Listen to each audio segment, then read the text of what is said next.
This is brilliant, but I like this. Ah man, the reserve shooter's really just been shoved in the back pocket of the casual scene ever since. Now I know everyone remembers the glory days of, perhaps not that glorified, but I think people are afraid to use the reserve shooter given the previous stigma that it used to have with the pyro. I still have a lot of fun using the reserve shooter, and I consider its current state an equally viable side grade to the shotgun for the soldier. So here's why.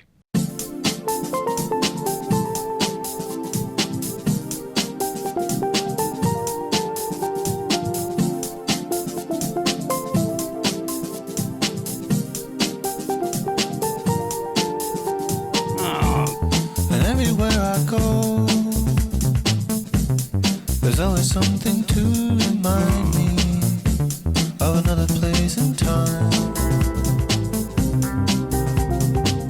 The reserve shooter has gone through multiple reworks since its arrival back in 2011. It was originally a secondary that could only be used by the soldier, and the current version of the weapon seems to have taken it back to those roots, before the dark time of pyros shredding everything in sight. Here is a basic breakdown.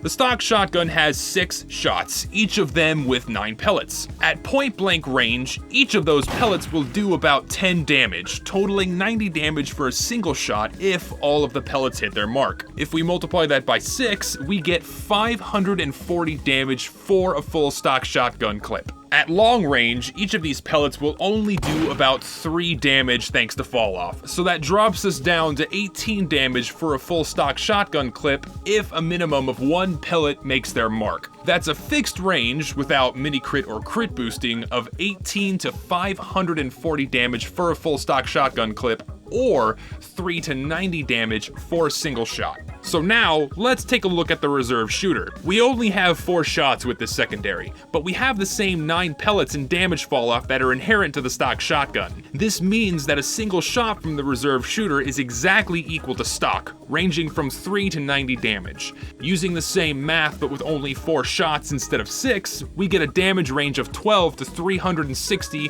for a full reserve shooter clip. Let's say that you manage to hit all of your shots as mini crits. That is, you hit shots on targets that have been popped into the air by explosions or on people that are using the pyro's jetpack. Reworking the math for mini crit pellets, we get a total potential damage range of 32 to 432 for a full clip, and then 8 to 109 for a single shot. So then finally for the reserve shooter, we have a total potential damage range for a full clip of 12 to 437, or 3 to 109 damage for a single shot.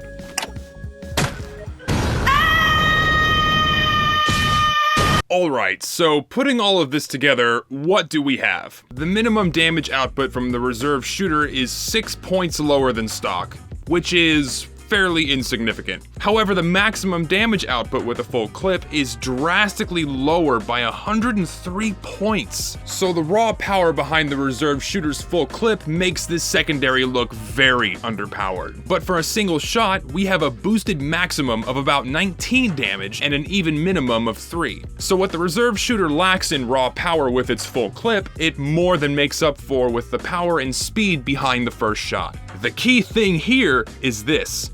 The reserve shooter grants you the ability to get that first shot off quicker, giving you an extra edge over your opponent. And here's an even bigger deal. If you are using the reserve shooter on a target that has been popped into the air by an explosion, their own or another player's, you are guaranteed to do more damage than stock. And on top of that, the mini crits granted by the reserve shooter allow for you to deal more damage at a greater distance. This allows for players to put more space between themselves and their opponents while being equally as deadly at medium range with the reserve shooter in comparison to the stock shotgun at closer range.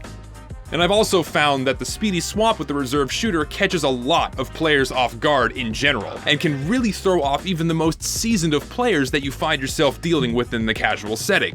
Fuck me, but an ace in the hole with TF2 isn't without its downsides. For instance, you are guaranteed to be weaker in longer fights when you are using the reserve shooter. You lack 2 shells, and that is a really big problem if you find yourself unable to finish off your target quickly, or if you are caught up up in a much longer team fight. All of these things combined make the reserve shooter very powerful in some situations, like one-on-ones where you've managed to pop your target into the air with an explosion, but much weaker in some other situations, like an extended, grounded fight with a heavier class. This is the definition of a good, balanced side grade. Better in some situations, and worse off in others. Shotguns in general have always required using your shots wisely, so the skill floors with both the stock shotgun and the reserve shooter are basically equal. I would like to think that the skill ceiling is a little bit higher with the reserve shooter, not by much, just marginally. Don't get mad at me, you fucking comp players, I haven't done shit to you. It takes the same amount of practice to learn how to land hit scan shots with both of these secondaries, but I think you can do a lot more with the reserve shooter's faster switch to speed. It adds another layer of skill to build up upon, and all of the reserve shooter's attributes allow for a little more versatility when in play. So why do people shit on this gun? Is it because people think it's underpowered? Is it because people think it's overpowered? You know, fuck if I know. I'm just doing this for my own benefit. It's not like I was trying to fuck you up, you know, help you out or anything like that at all. No, fuck it. I'm gonna watch fucking Banny's Drinking Game.